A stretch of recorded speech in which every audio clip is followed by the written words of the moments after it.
Direct selling परिवार को फिर से देखते हुए बहुत अच्छा लग रहा है। माननीय मंत्री यहाँ पर हैं। मंत्री महोदया को मैं बताऊंगा 2016-17 में मैं आपके विभाग का सचिव था। उस समय रामविलास पासवान जी मंत्री थे और CR चौधरी राजस्थान के वो आपकी जगह पे थे, MOS थे।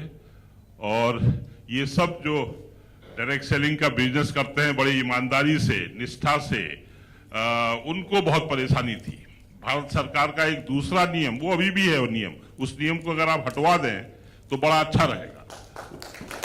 प्राइस चिट मनी सर्कुलेशन, वो जो नियम है वो इनके पीछे पड़ा रहता है, क्योंकि इनके पीछे हमारे देश में तो हर तरह के लोग हैं। कुछ ऐसे लोग हैं वो सामान तो कुछ बेचते नहीं है, सिर्फ पैसा घुमाते हैं। तो ये वो लोग समझते हैं कि ये जो यहाँ बैठे हैं वो भी ऐसा करते हैं। ये बिल्कुल ऐसा नहीं करते हैं। आपके पीछे ही HC दूसरा एसोसिएशन है, उसके प्रेसिडेंट बैठे हैं संजीव जी। वो जो हैं उनका कारखाना मैंने जयपुर में जाके देखा है।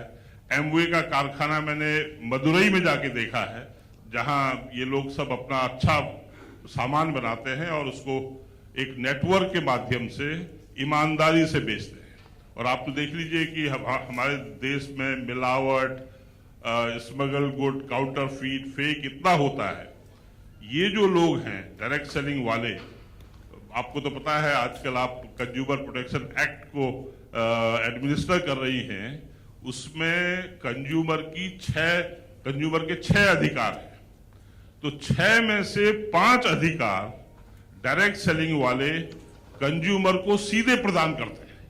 मतलब ऐसा कोई बिजनेस नहीं होगी, वो जो रिटेल वाला जो दुकान लगा के बैठा है वो भी कहता है मुझे नहीं पता, वो जिसने बनाया है उससे पूछो माल कैसा है, या माल एक्सपायर हो गया, अच्छा वो डेट जो है निकल गई। कुछ लोग MRP से ज्यादा बेचते हैं।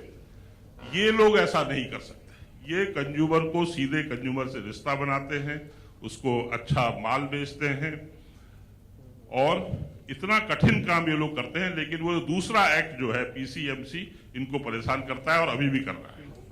तो 2016-17 में आप सब लोगों ने मंत्री, प्रधानमंत्री सबने मिलकर कहा कि हाँ, इनको एक पहचान देनी चाहिए। तो हमने एक तरीका निकाला जिससे कि एक गाइडलाइन निकाल दी जो भारत सरकार को अब निकालनी चाहिए। अभी तक गाइडलाइन नहीं बनी है। कंज्यूमर प्रोटेक्शन एक्ट 2019 में बन गया, उसमें डायरेक्ट सेलिंग की परिभाषा आ गई। 1921 में डायरेक्ट सेलिंग रूल्स बन गए।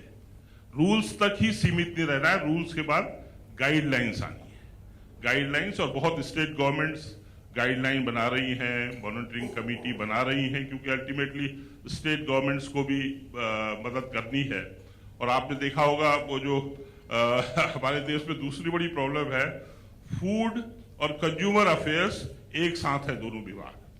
कंज्यूमर अफेयर्स एक रेगुलेटरी डिपार्टमेंट है, जबकि फूड डिपार्टमेंट जो है वो सब्सिडी, फूड सब्सिडी, बड़ा 140, 150, 200 करोड़ का विभाग, 200 लाख करोड़ की सब्सिडी देता है। और हर किसी का चार्ज फूड और कंज्यूमर एक साथ रहता है।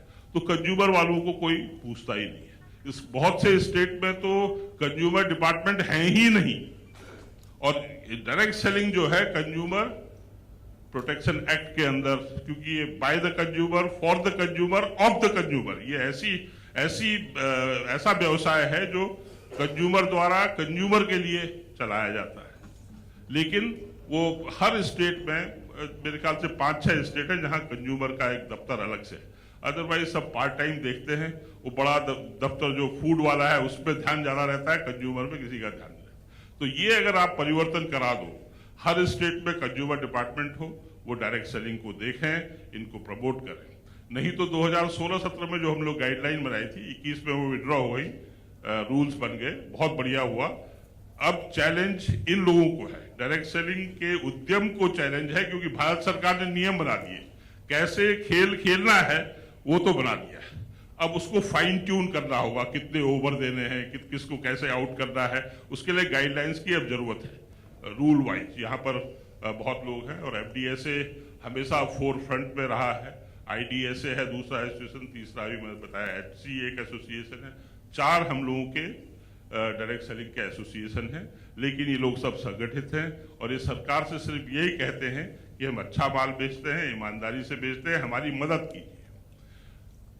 ये इंडस्ट्री को मैं बार बार चैलेंज करता हूं, जब मैं सचिव था तब से आज ये करीब $2 बिलियन, करीब 15,000-16,000 करोड़ में अटकी पड़ी है। सुरेंद्र वत्स जी जानेंगे, बीच में थोड़ा सा ग्रोथ हुई तो वो 20,000 करोड़ से आगे हम नहीं बढ़ पा रहे हैं।